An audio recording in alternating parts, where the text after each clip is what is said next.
So, of course, some consultant or lecturer would stand in front, or instructor would stand in front and tell us about Elisabeth Kubler-Ross, and usually the only thing we get out of that is someone who studied the terminally ill. Actually, we might not even know that. Someone who did the DABDA, who came up with DABDA. And that's pretty much all there is to it. Of course, it's much more than that. She spent a lot of her time, a huge chunk of her professional life, trying to figure out, trying to interview and trying to talk to people who are terminally ill, those who are dying. Why? Why is that such a big deal? The reason why that's such a big deal, especially in an academic medical center and a big hospital, is what we're going to talk about right now. We're going to talk about the reactions of a few of the personalities inside the hospital, namely the attending physicians, the consultants, the teaching consultants in other departments, the trainees, residents, interns, the students, clinical clerks, first year, second year, or third year residents, nurses, and pastoral care, specifically the chaplains. Okay, let's start with the most interesting part. Let's start with the doctors, and then we'll do the students later. The doctors meaning they're either attending physician or consultant or resident in training, a house officer, and interns. Interns are actually like the first year prior to residency. In the olden days, it was even considered as the first year of residency. So those are the interns. Okay, so let's start with that. Let's start with the doctors. Kubler-Ross says she encountered great resistance. A clear, concise description of everything she's experienced during these attempts to interview patients. This would be during the 1960s. Great resistance when she started telling everyone that she wanted to interview people who are terminally ill, who are dying. The consultants and the residents and the interns taking care of the patients, they don't want her to interview their patients. They don't want her to talk to their patients. The reactions vary a little bit. There's some variation between consultants and trainees, residents and interns. So how bad is the resistance? Is it mild resistance or is it like a lot of resistance? It's significant. She actually even said it borders on overt hostility sometimes. That's how bad it is. Of course, the question is why? It's like, it's a good thing she's talking to terminally ill. Takes care of the job that nobody wants to do, right? I mean, that's how we'll look at it right now. Even if you're not yet practicing or about to graduate med school or residency, you'd say the same thing. So, of course, the key idea there is she's doing something that's very important for your patient. During the 1960s, remember, this is the 1960s, very few doctors think it's an important part of care. Now, of course, you say, well, caring is very important during the olden times, but this is not the olden times, this is 1960s. This was the time when there's certain groups of doctors and nurses who started their attempts to improve the care of the terminally ill. This is the time of Kubler-Ross. This is the time of the founding of hospice and palliative care. This is the time of nurse, and then later on, Dr. Cicely Saunders. We'll get to her later. And then later on, she says, the residents are more difficult to deal with compared to the interns. And the interns are harder to deal with compared to the students. Actually, that's the pattern. The consultants are slightly different, and we'll get to that. And she sees this pattern, and she actually sees the pattern within the residency program. They don't have a lot of fellowship programs then, and usually the fellows are, you see them doing clinical care, and half the time you see them doing research work and in the laboratory or in the diagnostic center doing something else. Because, 1950s, 1960s, it's like the scientific, technological thing in medicine. Like, if you're going to be a great specialist, you have to know the science and technology. That's pretty much how it works.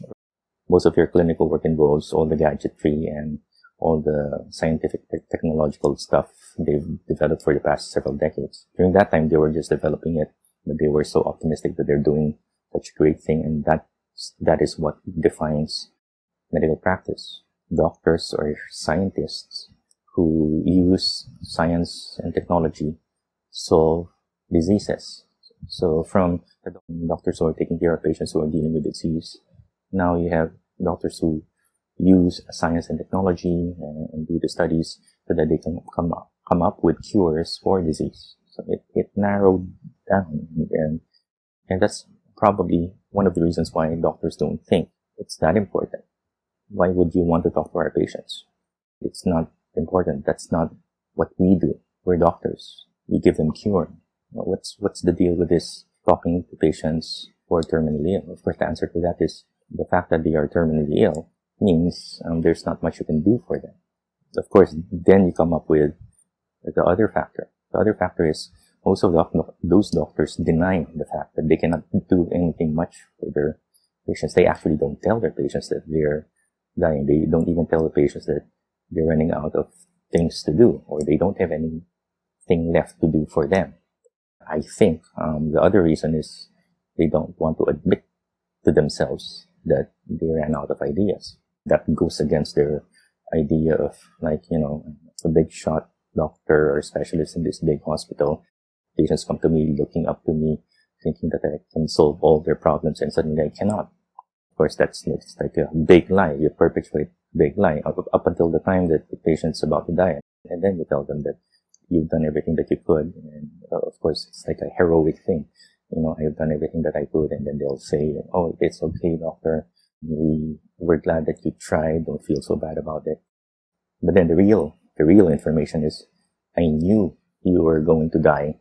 And I knew that I don't have anything left to do for you to cure you 4 months ago or 8 weeks ago, before all this. I just didn't tell you. I mean, that's the unstated fact. That kind of scenario happens all the time, even now, right? Anyway, we go to the residents and the interns, and we go down the line. Right now, fellows also do clinical work. So you have the fellows, and then the residents and the interns, and senior residents, junior residents, and interns. And her observation: the more training you have, the more resistant you are about this kind of care. You resist talking to the patient. You resist admitting that this is very important. The more training you have, the more it is like that. And of course, the question is, why? How come? Well, the most obvious answer is, what's the training all about? Well, you have a bunch of older doctors who are practicing, and you're in a big academic medical center. And during this time, you have the huge centers, and this is the United States. This is like at the forefront, one of the countries who are developed and at the forefront of modern medicine. I mean, people write about these consultants and these specialists, and of course you want to be like them.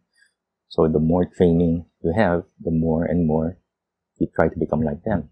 So meaning, once you reach the end of your training, you're actually more like your role model. And your role model thinks like this, and therefore you think like that. That's the reason why. There's no other explanation. And it doesn't make sense if the role models are different. Like, they think like Kubler-Ross, and you should be more caring and things like that. And then the residents and then the trainees go through their training, and then they become worse and worse and worse along those lines. I mean, it doesn't make sense. And that's exactly what she found, because the consultants are very, very resistant, sometimes hostile. She also talked about an experience she had with residents, and there were times when the residents themselves were irritated and angry at her. Like, saying, why do you want to talk to my patients? Or there was a time that she got permission, probably from the consultant, or the patients themselves asked for her, and so she sat down and talked to the patient, and then the resident or the house officer learned about it, and the house officer was very angry at her and actually told her that they don't want her telling them about their current state. I mean, it's all over the chart. I mean, people know about it except them and the family members. They don't want her telling them or talking to them about the fact that they're terminally ill. Okay, so it's a disclosure issue. It's a disclosure problem. And like I said, I think it's not just a concern for the patient issue. It's also a concern it's like a doctor issue.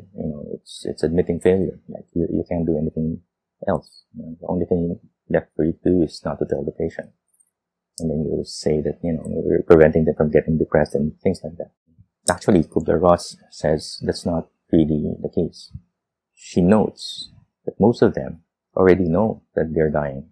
It's just that their doctors are not telling them. Early studies have been done showing that most patients actually know that they're dying or terminal weeks or even months before their doctors tell them. She even talks about Cicely Saunders in her work. Cicely Saunders noted that.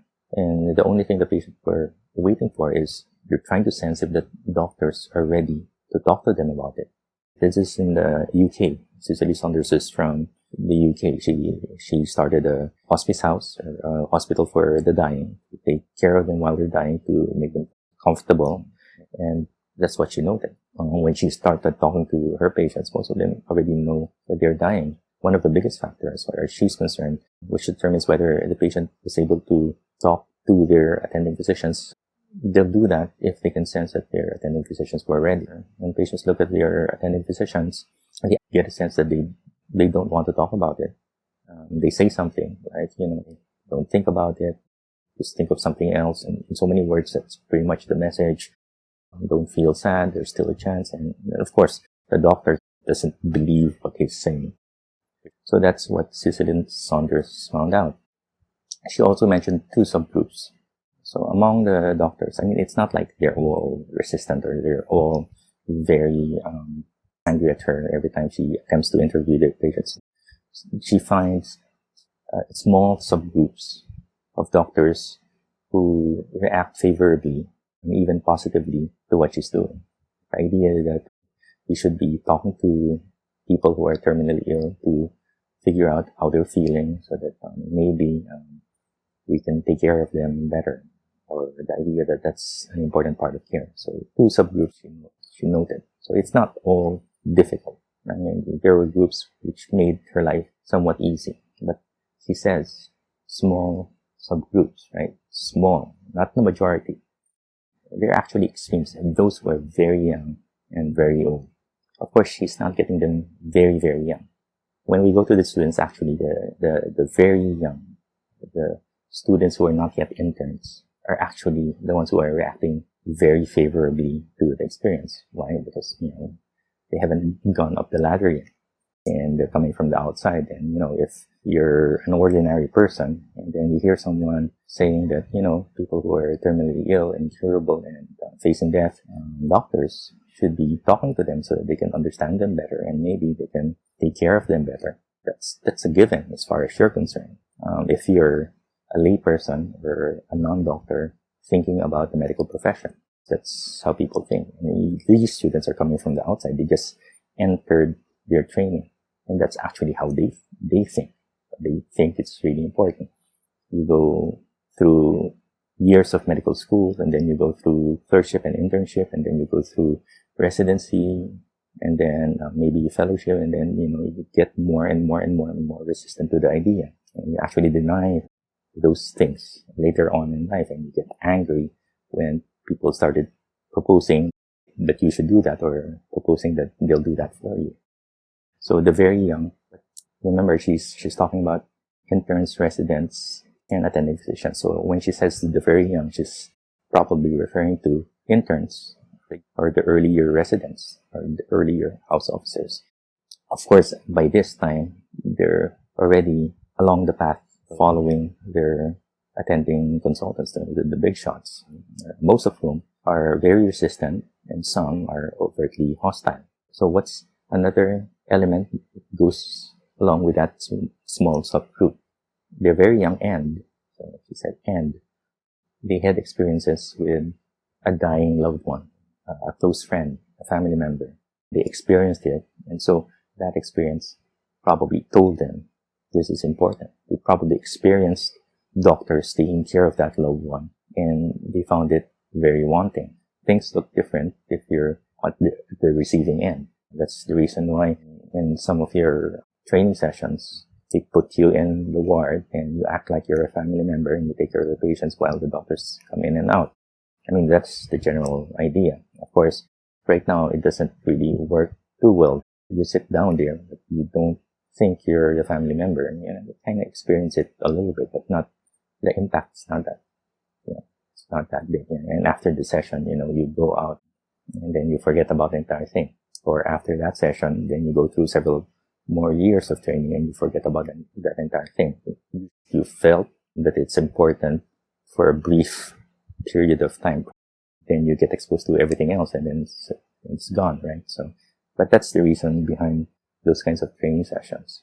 In community work, you also do the same thing. And actually, I suspect that the community experience, which lasts several weeks during med school, or during, like a few months during residency, suffer the same thing. You get exposed to that, and you kind of get the idea, and then you go back, and then you get exposed to the other stuff and the attitudes and a different value system, and which doesn't really value what you've been through, and suddenly whatever good you got out of that experience, gradually or progressively declines and disappears. So by the time you graduate, you're just like everyone else. I mean, most of you, some would retain that. And of course, there has to be another element that would make you retain it. And that would be your other personal experiences outside of training, which make you value the lessons you've learned during those experiences.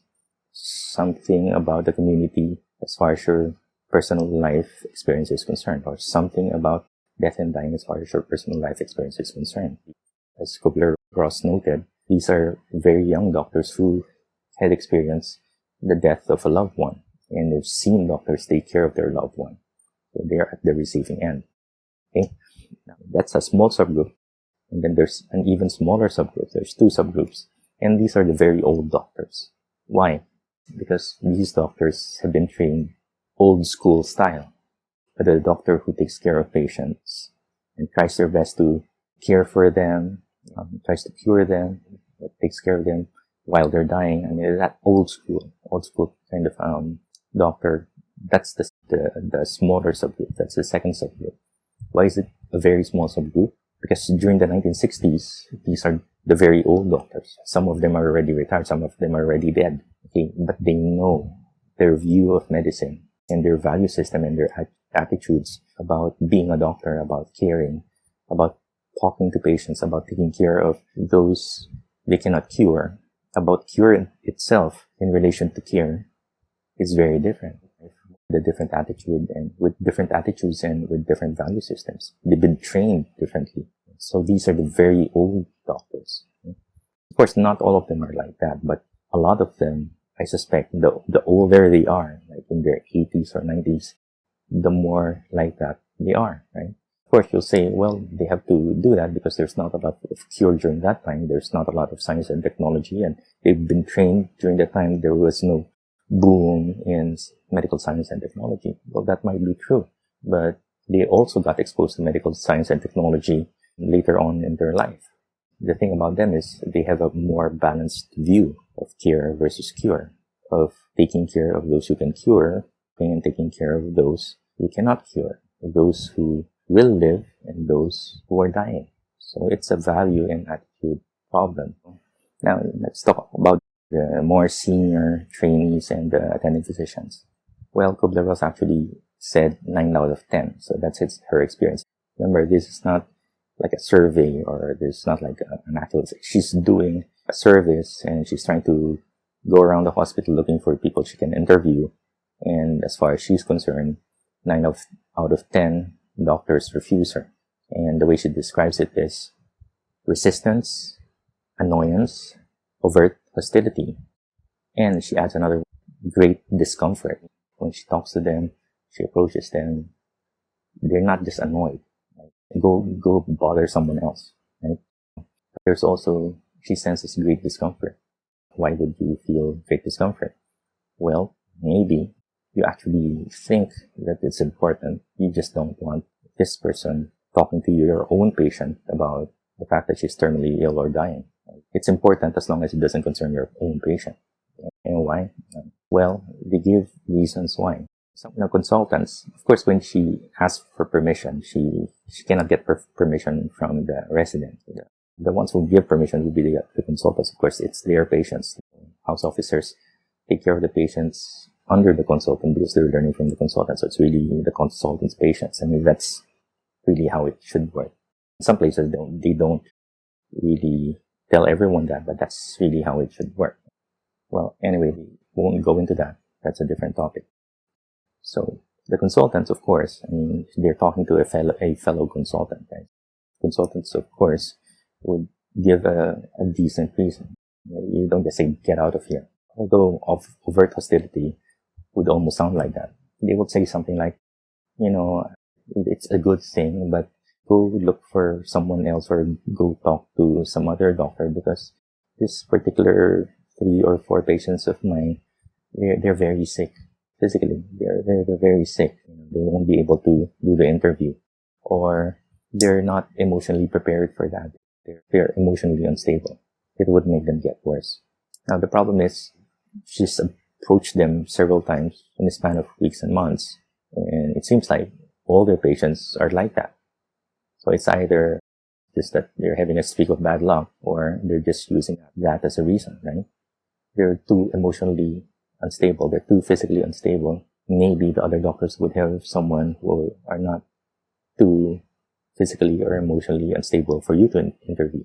And she actually looked around before she approached the consultant. She actually got word from the nursing staff that, you can interview this one. We've been talking to this patient all the time. So she knows that's not actually true. But, that's a nice way of saying no. Nice, dishonest way of saying no.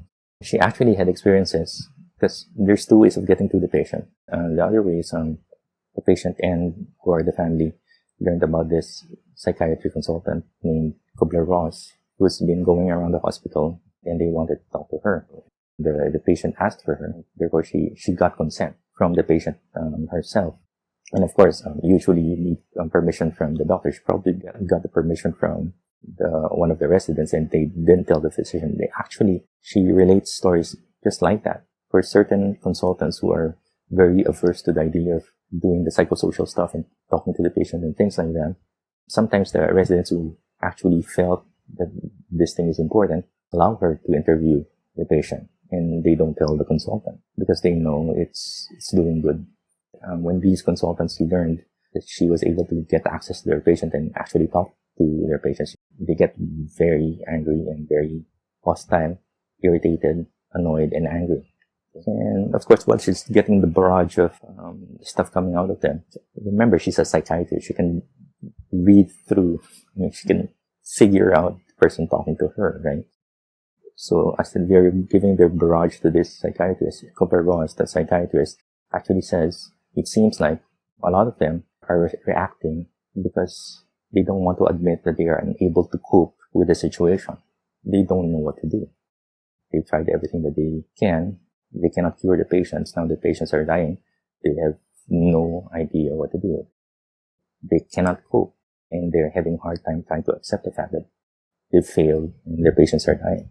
So it's their inability to cope, inability to figure out what to do as far as taking care of people they cannot cure. And this is expressed in irritation, annoyance, or overt hostility.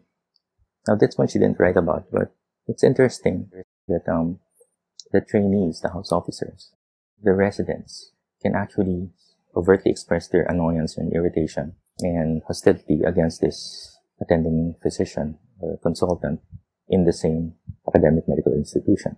You usually don't do that, right?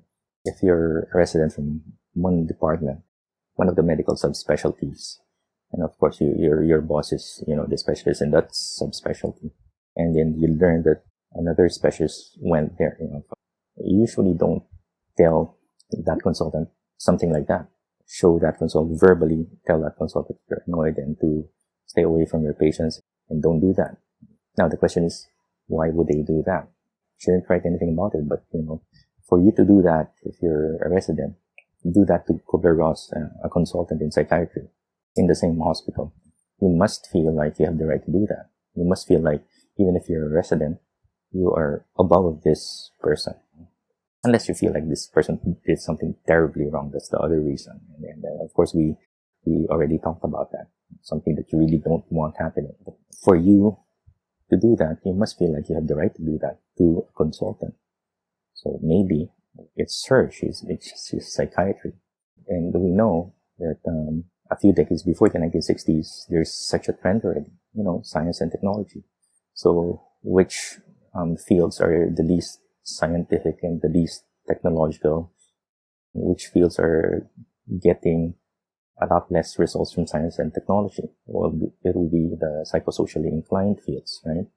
And one of them would be mental health and psychiatry. So you might be a consultant, but my field is scientific. Your field is not. Remember, there's not a lot of psychotropics during that time. Care of the mentally ill during the 1940s, 1950s, and 1960s. There's not a lot of your fancy medications, SSRIs, and new generation neuroleptics and things like that during that time. Okay? Or it might be Kubler-Ross herself. The only person, probably in her entire department, or the main person, going around the hospital talking to people who are terminally ill. I mean, other doctors are probably busy trying to come up with scientific cures for psychiatric disorders, but she's doing the talking to the dying people kind of thing.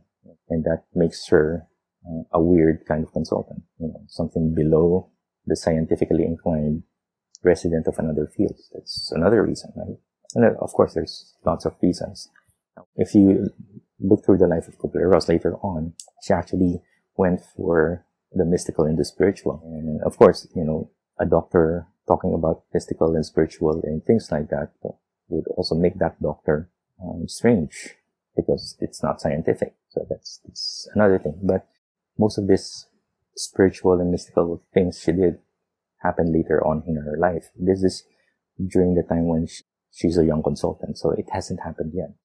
Doing all these interviews inside the hospital, she frequently talked about the sense that almost everyone, or the great majority of the hospital staff, she's not just referring to doctors, but mostly doctors and some nurses. In her own words, there's a desperate need to deny the existence of terminally ill patients. How did she come up with that? Of course, we know. If I ask you, you can easily tell me several reasons why. Because it's still happening right now, several times. I mean, not as bad as before, because, you have the hospice service and the palliative care service that's fairly well established. And before you refer to them, you have to admit that the patient is terminal. Now, of course, the reason why you're open to the idea right now is because when you admit it, it's not like you have to do something about it, except refer to palliative care, except refer to hospice care. And that's probably one of the reasons why during that time, this is 1960s. I mean, there's no firmly established hospice and palliative care field yet. So they need to deny it because they don't know what to do. Or if they don't deny it, then they have to do something about it. The problem is they don't know what to do. So it's not entirely their fault because they probably got trained to think exactly just like that. If it's the 1960s, they took residency early 60s or late 50s. That's still during the time of the big academic medical centers, and everybody's focused on figuring out how to cure diseases. The reason why there's a desperate need to deny. And of course, the other reasons, we already talked about it. If you don't deny, you have to accept everything else that goes along with it. The person is terminal because all your attempts to cure the person failed. Your attempts to cure the person failed, right? And that's pretty difficult to accept, especially if you're in the mindset that you're so smart and you're so good and you have this big science and technology thing backing you up. Or even, you might have even promised the patient and the family not to worry because, you're surely going to cure them. Some people do that, actually. And patients like that doctor because, those consultants feel like they're so sure of themselves. Now, the problem is they can't really do it. I mean, it's not like they're demigods, right? So what happens if everything fails? Then gradually they disappear or they keep on denying it up until it's too obvious. And when it's obvious, they deny the existence of that dying patient inside the hospital. Nobody enters the room anymore. Or, you go in, you say hi, you get out as quickly as you can before they start talking. Kubler-Ross even relates cases when patients tell her. She even recalls cases when she enters the room and then the initial reaction, just after she introduces herself, the reaction is, "Why are you here?" A very angry, irritated patient who's terminally ill. In so many words, the patient would say, "You must be," she looks like a doctor, "you must be one of those physicians who only visit me if they know they can cure me. But once they know that they cannot cure me anymore, you don't come into my room anymore. You must be one of those physicians, or you must be one of those doctors who take care of patients as long as they know how to take care of them, or they're not too sick, or they're not severely ill, and they know that they can actually still take care of them and cure them. But once they're dying and they cannot take care of them anymore, they cannot cure them anymore, then they shy away from them or avoid them. Now, those patients were actually very important patients. Why? Because it's so hard. If you're a patient in that huge institution, I mean, you feel the atmosphere and you feel the attitudes of everyone. It's so hard to talk like that against the system. I mean, unless you're very irritated and you feel like there's something wrong, right? So those patients say what needs to be said, and they're very willing, and they're the perfect patients for interviewees for her seminar. Okay, and they're very willing. All she needs to do is ask them, do you want to be part of the seminar? You'll be sitting down in front of everyone. And this will probably give you a chance to tell them the things that you've experienced. And hopefully, you can change their behavior and attitudes. You can teach them or tell them how they should behave and how they should take care of their patients whom they cannot cure. And those sessions were very fruitful.